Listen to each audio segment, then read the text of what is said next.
नमस्ते दोस्तों। आज की इस चर्चा में हम एक बहुत ही कमाल की चीज देखने वाले हैं।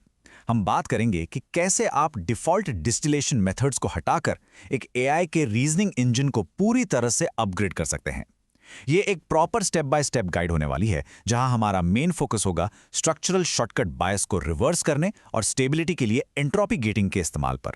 तो चलिए सीधा शुरू करते हैं। तो आज का हमारा गेम प्लान कुछ ऐसा है। हम शुरू करेंगे डिफ़ॉल्ट डिस्टिलेशन ट्रैप से, फिर हम शॉर्टकट बायस को डायग्नोस करेंगे, ग्रेडियंट को रिवर्स करेंगे, एंट्रोपी गेटिंग ऐड करेंगे और लास्ट में देखेंगे इस एंटी एसडी अपग्रेड के असली रिजल्ट्स। तो सबसे पहले बात करते हैं द डिफ़ॉल्ट डिस्टिलेशन ट्रैप की, यानी एआई सच में सोचने के बजाय सिर्फ रटता क्यों है। देखिए, इंडस्ट्री में अक्सर ये माना जाता है कि default on policy self distillation best तरीका है, लेकिन जब बात मैथ्स या कॉम्प्लेक्स रीजनिंग की आती है ना, तो ये तरीका बुरी तरह फेल हो जाता है।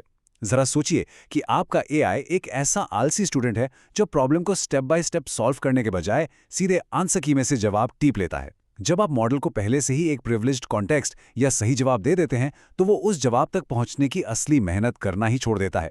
तो अब आते हैं हमारे अपग्रेड मैनुअल के पहले स्टेप पर, डायग्नोस शॉर्टकट बायस। आखिर ये बग है कहाँ? होता क्या है कि जब हम एआई को ये प्रिविलेज्ड कॉन्टेक्स्ट देते हैं, तो सिस्टम में एक स्ट्रक्चरल शॉर्टकट बायस पैदा हो जाता है। हमारा मॉडल गिवन, असाइन और सक्सीड्स जैसे शॉर्टकट टोकन्स पर आर्टिफिशियली बहुत ज्यादा कॉन्फिडेंट हो जाता है। और इसका सबसे बुरा असर किस पर पड़ता है? उन डेलिबरेशन टोकन्स पर, जैसे वेट, लेट या मे बी, जिनकी एआई को गहराई से सोचने के लिए सबसे ज्यादा जरूरत होती है। ये डिफॉल्ट सिस्टम उन जरूरी टोकन्स को ही पेनलाइज करने लगता है। इस पॉइंट वाइज म्यूचुअल इन्फॉर्मेशन या पीएमआई हीट मैप को देखिए।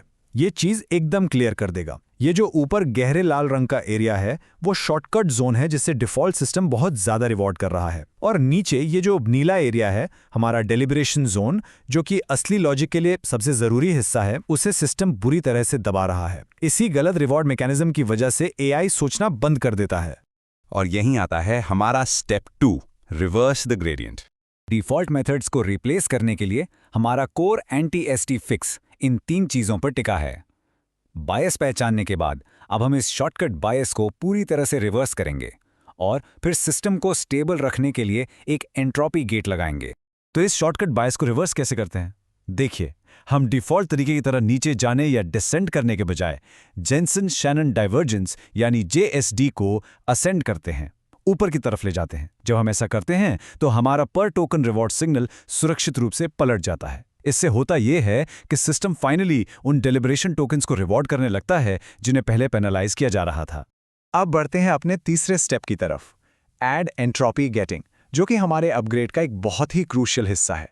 क्योंकि हमने ग्रेडियंट को रिवर्स कर दिया है, हमें यह पक्का करना होगा कि मॉडल आउट ऑफ कंट्रोल ना हो जाए। इसके लिए हम इस एंट्रोपी ट्रिगर्ड गेटिंग का इस्तेमाल करते हैं। इसे आप एक डायनेमिक सेफ्टी वॉल्व की तरह समझ सकते हैं। जैसे ही टीचर मॉडल की पर टोकन एंट्रोपी गिर जाती है या कोलैप्स हो जाती है, यानी जब टीचर कोई नई या काम की जानकारी देना बंद कर देता है, तो ये gate anti ST training signal को तुरंत डिसेबल कर देता है। और इस गेटिंग मैकेनिज्म की सबसे बेहतरीन बात जानते हैं क्या है? ये पूरी तरह से ऑटोमेटिक है। ये पूरे बैच में टीचर की एंट्रोपी को ट्रैक करता है, ऑटो कैलिब्रेटेड थ्रेशोल्ड से नीचे जाते ही ट्रेनिंग रोक देता है और एंट्रोपी के वापस नॉर्मल होते ही खुद ब खुद री-एनेबल हो जाता है। इसका सीधा सा मतलब है कि आपको अलग अलग मॉडल्स के लिए बैठकर मैनुअल ट्यूनिंग करने की कोई सिरदर्दी नहीं लेनी पड़ेगी। तो अब जब हमने अपना सिस्टम सक्सेसफुली अपग्रेड कर लिया है, तो चलिए इसके रिजल्ट्स देखते हैं। जरा इस नंबर 10 पर गौर कीजिए।